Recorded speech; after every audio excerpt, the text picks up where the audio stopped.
कोई शर्म होती है, कोई हया होती है, पर दूल्हे बाबा ने बगैरती और बेशर्मी की सारी हदें पार कर दी। आखिर बाप ने निशा की लापरवाही की वजह बता दी। क्या कोई बाप अपनी बेटी को सोशल मीडिया पे ऐसे एक्सपोज करता है?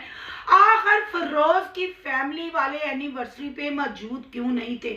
फिरोज साली का और निशा की भाभी का तो फायदा उठाता है, क्या अपनी नई शादीशुदा बहन और उसके बहनोई को एनिवर्सरी पे नहीं बुला सकता था?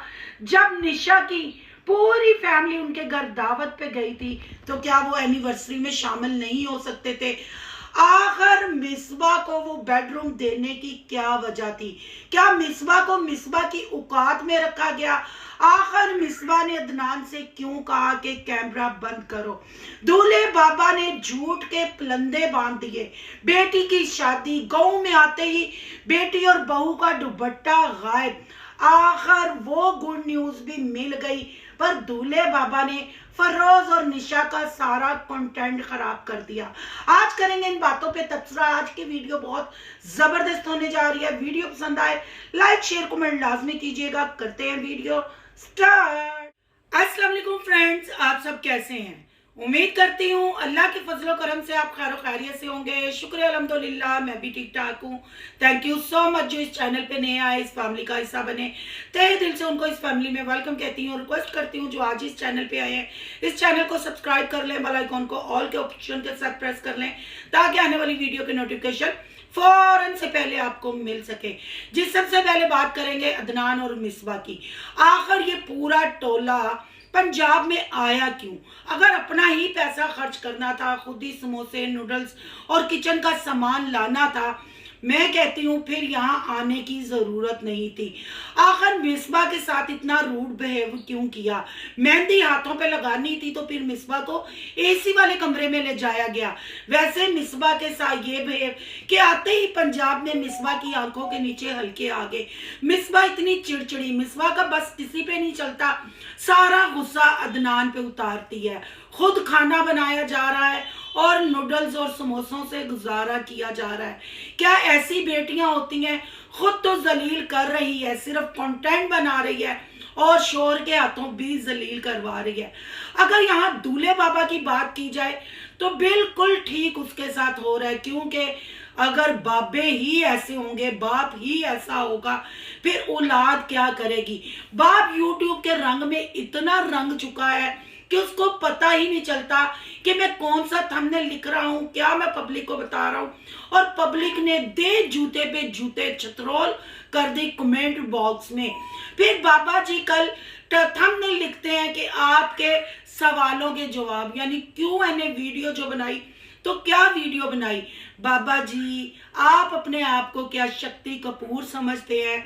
आपने जो पब्लिक को अच्छे तरीके से लताड़ने की कोशिश की, उल्टा पब्लिक ने आपकी ही छितरोल कर दी। आपकी अल्लाह अल्लाह करने की उम्र है, पर आप तो अपनी बेटियों को एक्सपोज कर रहे हैं। आपने तो अपने दामाद का कंटेंट ही शेयर कर डाला। जी बहन भाइयों, मैं पहले भी कह चुकी हूँ, मेरी पुरानी वीडियो आप देखेंगे, निशा फिर से उम्मीद से है, नया बेबी घर में आने वाला है, पर फिरोज निशा ने छुपाया। पर दूल्हे बाबा कहाँ रुक सकते थे? दूल्हे बाबा ने कमेंट पढ़ पढ़ कर अपनी सफाइयां पेश की, अपनी बेटी को डिफेंड करने की कोशिश की। जी निशा फिर उम्मीद से है, पर हो गया ना अच्छा नैले पे दहला। आखिर फिरोज ने जो इग्नोर किया, फिरोज ने जो ससुराल वालों की इंसल्ट की, बाबा जी ने भी कंटेंट ओपन कर दिया। क्या अब फिरोज का रवैया ज्यादा बुरा हो जाएगा? इससे बुरा क्या होगा बहन भाइयों कि एक बाप अपनी बेटी की प्रेगनेंसी बता रहा है, एक बाप अपनी बेटी के होने वाले बच्चे की गुफ्तगू कर रहा है। बात यहाँ तक नहीं होती, जब फिरोज के घर मिलने के लिए गया, बेटी की शादी की बात पक्की कर दी, लोगों ने फिर धुलाई की कि चंद टगों के लिए तुम लोग अपनी बेटियों की नुमाइश करते हो, अपने रिश्तों की तज़ील करते हो। पर यहाँ बात नहीं रुकी। आपने देखा होगा ये जो फवे कुटनी सुसर सास के रूप में है, ये मिसबा के साथ इसका बिहेवियर आपने देखा होगा। लोगों ने कमेंट किए कि आप ही अपने दामाद और बेटी को कहो कि उनको एक कमरा सेपरेट एसी वाला दे दें। जिस दिन से वो पंजाब आए हैं कमरे के ही कमेंट ज्यादा पढ़ने में आते हैं। चले उनको कमरा तो दिया पर कमरे में पर्दा भी नहीं है। अगर निशा और फरोज तीसरे बच्चे पे अभी अपना रोमांस नहीं भूले, अभी अपना इश्क लड़ाते हैं, तो मिसबा और अदनान की तो नई शादी है। मिसबा तो वे लॉन में कह रही थी कि इस कदर हब्स है, सुबह सुबह रोशनी आ जाती है। जी मैडम निशा और फरोज भैया साहब अपने बच्चे भी मिसबा और अदनान के पास छोड़े होते हैं, लेट नाइट तक जागते हैं। जब सोने का टाइम होता है वैसे ही रूम में रोशनी आ जाती है। आखिर निशा और फरोज ने किस चीज का मिसबा से और अदनान से बदला लिया? क्यों उनके साथ इतना गंदा बिहेवियर किया? क्या वो कमेंट नहीं पढ़ते? चले गलत फहमी ही हो गई, चले कमरा दे ही दिया, पर अपने सब्सक्राइबरों का ख्याल करते हुए कमरा चेंज भी तो हो सकता था। क्या फरोज और दूल्हे बाबा का एसी में सोना जरूरी है? लोगों ने तो यहाँ तक कहा कि चलो हमारे कमेंटों की वजह से दूल्हे बाबा को रूम में से इंट्रो करने की तो इजाजत मिली। और आपने देखा, मैं कहती हूँ फरोज अपने आप को बिग यूट्यूबर और अमीर तरीन आदमी समझता है, और एनिवर्सरी जो प्लान की गई ये ट्रक की बत्ती के पीछे लगाया गया। ये पहले से ही तय था। अगर तय ना होता तो क्या इतने चमकीले धमकीले कपड़े नेहा लेके आती? क्या वो अनमैरिड लड़की दुल्हन बन जाती? अगर फरोज के घर गई तो उसका नमूनों वाला ड्रेस था। अगर मिसबा की बात करते हैं तो उसका भी ड्रेस देख के आफरीन है। मैंने थंबनेल पे तस्वीरें लगाई हैं, देखें फिगर शुमाल और मगरिब की तरफ इनके निकल रहे हैं। पर ना जी ना, इन्होंने तो डॉलर कमाने हैं, पंजाब आए हुए हैं, कंटेंट बनाने हैं, प्रेगनेंसियों की खबर भी दे दी, शादी की भी खबर दे दी, पर हमें फरोज की फैमिली एनिवर्सरी पे क्यों नजर ना आई? ये कोई मतलब सरप्राइज नहीं था, ये प्लानिंग थी एनिवर्सरी, इसीलिए तो ऐसे कपड़े थे।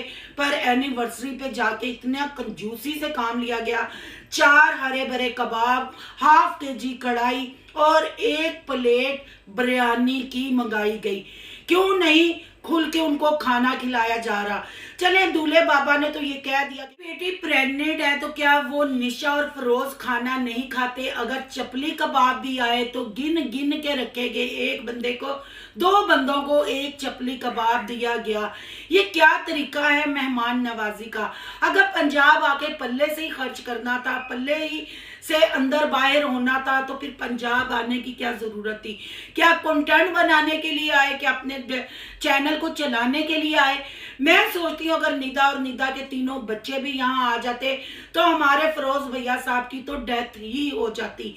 क्या ये भूखे नंगे ओढ़ेंगे तो क्या ये बिछाएंगे? इनके खाने पीने से ही पता चल गया कि ये कितने बड़े दिल के मालिक है। जो एनिवर्सरी की बात की गई कि बाबा से पूछते हैं कल क्या है, नेहा से पूछते हैं, मिसबा से मुझे गिला नहीं होगा क्योंकि मिसबा भी हमारी फैमिली में नहीं आई है। तो मिसबा ने आप लोगों के साथ कोई गिला किया कि आप उससे गिला करेंगी? आपने तो उसको खुले रड़े मैदान पे सड़क पे जगह दे दी सोने की। और एनिवर्सरी का जो आप पूछती हैं कि भूल गए सारे, तो बीबी अगर माँ बाप की रजामंदी से शादी की होती तो उनको याद होता, कोई एल्बम होती। तुम तो आई ही बागी बगाई थी, इश्क मटक्के से टेलीफोन पे राब्ता करके तुम्हारी शादी हुई थी, तो वो खाक याद रखेंगे? वो तो तुम्हारे कंटेंट की वजह से तुम्हारी हाँ में हाँ मिलाते जा रहे थे। तुम्हारे बाप से लेके और तुम्हारे ससुराल और मैके तक सब झूठे हैं, फेक कंटेंट बनाते हैं और लोगों को ट्रक की बत्ती के पीछे लगाते हैं। बात यहाँ तक नहीं, गाँव में आते ही ड्रेसिंग सेंस भी चेंज हो जाती है। अगर निशा की बात की जाए, निशा भी सर पे दुपट्टा लेना भूल गई है। निशा की प्रेगनेंसी का उसका बाप बता रहा है। ये वो चीजें होती थी जो बाप को या भाइयों को पता भी नहीं होता था, पर सोशल मीडिया ने इनको बगैरती का इतना दिया है कि ये सब अपनी औकात, अपने मतलब रिश्ते भूल गए हैं कि एक बाप अपनी बेटियों को दुपट्टे का नहीं कह रहा और बेटियां पार्लर से तैयार होके खड़ी होके पूछ रही हैं कि हम कैसी लग रही हैं, और बाप अपनी तीनों मशीनों को देख के कह रहा है कि प्यारी लग रही हैं।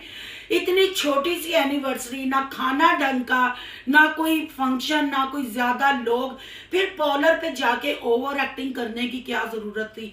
पॉलर से तैयारी करके ये साड़ी वाड़ी पहनने की क्या जरूरत थी? लोगों ने यह भी कहा कि जब मिंटू फैमिली आती है उसके लिए आप बेडरूम खोल देते हैं, अपना आपका इकलौता भाई है और उसके साथ आपका ये बिहेवियर है। पर मिसबा भी हमें यहाँ उखड़ी नजर आई। अगर एनिवर्सरी के फंक्शन की बात करें तो मिसबा पोलाइट थी, मिसबा ने कोई बढ़ चढ़कर हिस्सा नहीं लिया। अगर अदनान की बात करें, जब भी अदनान मिसबा के फेस पे कैमरा लेके जाता है, मिसबा तल्ख कलामी करती है और कहती है मेरा मूड खराब है, उधर कर लो। अब फंसी हुई है जी बुरे तरीके से। जब तक फवे कुटनी सुसर नमा सांस वापिस नहीं जाएगी, मिसबा की दुर्गत ऐसे ही रुलती रहेगी। और अगर फरोज की बात करें, औरतों की कमाई खाने वाला, सालियों की कमाई खाने वाला और अपनी फैमिली को पर्दे में रखने वाला, इतना एटीट्यूड सोशल मीडिया के डिजिटल दलालों का देख के ना हजम नहीं होता। खानी भी औरतों की कमाई और एटीट्यूड भी औरतों पे ही दिखाना। आखिर बीवी की लास्ट में उसने भी चित्रोल कर दी कि जा बीबी जाके मुंह शू तो की तू लटकाया है। चलें जी, एक बाप ने आपको गुड न्यूज दी, पहले बेटी के रिश्ता पक्के करने का थंबनेल, फिर Q&A का थंबनेल, फिर बेटी ने थंबनेल लगाया कि मैं अपने फैसले खुद ले सकती हूँ। अब फवे कुटने सुसर सास ने सब राज फाश कर दिए कि निशा इस वजह से हमारी ज्यादा आवभगत नहीं करी क्योंकि नया मेहमान आने वाला है। फरोज भैया का तो कंटेंट बढ़ गया। आपकी क्या राय है? कमेंट बॉक्स में अपनी कीमती राय का इजहार जरूर कीजिएगा। आज का रिएक्शन अच्छा लगा तो लाइक कीजिएगा, बहुत ज्यादा अच्छा लगा तो सोनू की दुनिया को सब्सक्राइब कीजिएगा। सोनू की दुनिया को सब्सक्राइब करने जा रहे हैं तो सोनू के व्लॉग, अयान के व्लॉग को सब्सक्राइब करना मत भूलिएगा। यहाँ के इंस्टा आईडी नजर आ रही होगी, उसको भी आपने करना फॉलो चालो। और याद आया, जो नेहा से कपड़े प्रेस करवाए गए, कल्लो मेहना ने जो मेहंदी लगवाई और अपने शोहर के कपड़े भी उससे प्रेस करवाए और बच्चों से भी लोगों ने कमेंट करने शुरू कर दिए कि आखिर नेहा और फरोज इतने फ्रैंक क्यों हो रहे हैं? आखिर निशा मैडम फरोज की तरफ अपनी बहन को क्यों राकब कर रही है? क्यों कपड़े उसके प्रेस करवा रही है? क्यों उसके आगे पीछे घुमा रही है? गेट खोलने जा रही है? बहन भाइयों, अब कहानी में आने वाला है ट्विस्ट। आने वाले वक्तों में रिएक्शन बहुत मजे के होने वाले हैं। आपने उसके लिए क्या करना है? सोनू की दुनिया के फैमिली मेंबर बनना है। मिलते हैं नेक्स्ट टॉपिक के साथ। अल्लाह हाफिज।